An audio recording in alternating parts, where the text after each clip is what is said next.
ലൈവില് ഭയങ്കര ബഹളം നടന്നുകൊണ്ടിരിക്കുകയാണ്. അനീഷും അക്ബറും കൂടെ ആണ് ഭയങ്കര വഴക്ക്. കാരണം കാണാൻ പാടില്ലാത്തൊരു കാര്യം അനീഷ് കണ്ടു.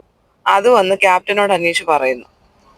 പക്ഷെ അതിനുശേഷം അക്ബർ ആര്യനോട് സംസാരിക്കുമ്പം അനീഷ് ചെയ്തു എന്നുള്ള രീതിയിൽ സംസാരിച്ചു.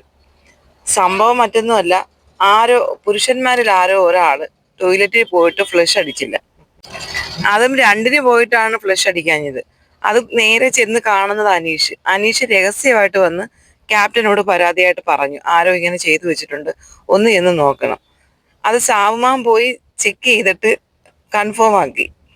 സാവുമാൻ അത് ആരോടും ചോദിക്കുന്നൊന്നുമില്ല. അതിന് മുന്നേ തന്നെ സാവുമാൻ വന്ന് ചോദിച്ചു കഴിഞ്ഞപ്പം അക്ബറും നമ്മുടെ ആര്യനും കൂടെ അനീഷ് നിൽക്കുന്ന സമയത്ത് അക്ബർ ആര്യനോട് ചോദിക്കുകയാണ്, നിനക്ക് ഫ്ലഷ് ഒന്ന് അടിച്ചുകൂടെ? പക്ഷെ അത് അനീഷിനെ നോക്കിയിട്ടാണ് പറഞ്ഞതെന്നാണ് അനീഷ് പറയുന്നത്. ഇത് കണ്ടത് തന്നെ അനീഷാണ്. പിന്നെ എന്നെ പോയിന്റ് ഔട്ട് ചെയ്ത് സംസാരിക്കുന്ന പോലെ തോന്നി. എന്തിനാ അക്ബർ അങ്ങനെ ഒരു സംസാരിച്ചത്? അങ്ങനെ സംസാരിക്കേണ്ട കാര്യം എന്താന്ന് ചോദിച്ചിട്ടാണ് വഴക്ക് തുടങ്ങുന്നത് തന്നെ.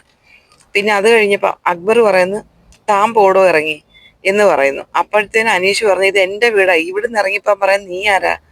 ഇത് എന്റെ വീടാണ്. അപ്പോഴത്തേന് അക്ബർ, ഇത് നിന്റെ മാത്രം വീടാണോ? ഇത് ഞങ്ങളുടെ എല്ലാവരുടെയും കൂടെ വീടാ. അങ്ങനെ അനീഷും അക്ബറും കൂടെ ഭയങ്കര വഴക്ക് കിടക്കുകയാണ്. ഈ വഴക്ക് കേട്ടിട്ട് നമ്മുടെ ആദില അങ്ങോട്ട് വന്നിട്ട് ചോദിക്കുന്നുണ്ട്, അല്ല അനീഷ് ചേട്ടാ, കാണാൻ പാടില്ലാത്ത സാധനം അനീഷ് ചേട്ടൻ പോയി കണ്ടു. പക്ഷെ അതെങ്ങനെ മറ്റൊരാളോട് പറഞ്ഞ് അയാളെ കൂടെ കാണിച്ചു കൊടുക്കാനുള്ള ചേട്ടന്റെ മനസ്സുണ്ടല്ലോ, സമ്മതിക്കണം. അപ്പൊ അനീഷ് പറഞ്ഞു, ആദിലെ പറഞ്ഞ സ്റ്റേറ്റ്മെന്റ് ഒട്ടും ശരിയല്ല കേട്ടോ. ഞാനത് കണ്ടതുകൊണ്ടല്ലയോ, അത് ആരായാലും ചെയ്തു വെച്ചത് വൃത്തിയാക്കണ്ടേ, ബാക്കിയുള്ളവർക്ക് പോകേണ്ടുന്നതല്ലേ എന്നും പറഞ്ഞിട്ട് അനീഷ് ആദിലയായിട്ടായി സംസാരം മൊത്തവും. പിന്നെ ആര്യം പറയുന്നുണ്ട്, അക്ബർ പറഞ്ഞത് എന്നോടാ, പിന്നെ അനീഷ് ഏട്ടനോടെ കിടന്ന് ആളാവേണ്ട കാര്യമില്ല. പിന്നെ എല്ലാവരോടും ചേർന്ന് വഴക്കിട്ടിട്ട് ഒറ്റപ്പെടൽ സ്ട്രാറ്റജി എടുക്കാനുള്ള പരിപാടിയാണെങ്കിൽ ഇവിടെ നടക്കത്തില്ലെന്ന് അക്ബർ പറയുന്നുണ്ട്. എപ്പോ നോക്കിയാലും എന്തെങ്കിലും ഒരു വിഷയം ഉണ്ടാക്കിയിട്ട് പറയും, ഒറ്റപ്പെട്ട എന്നെ ഒറ്റപ്പെടുത്തി.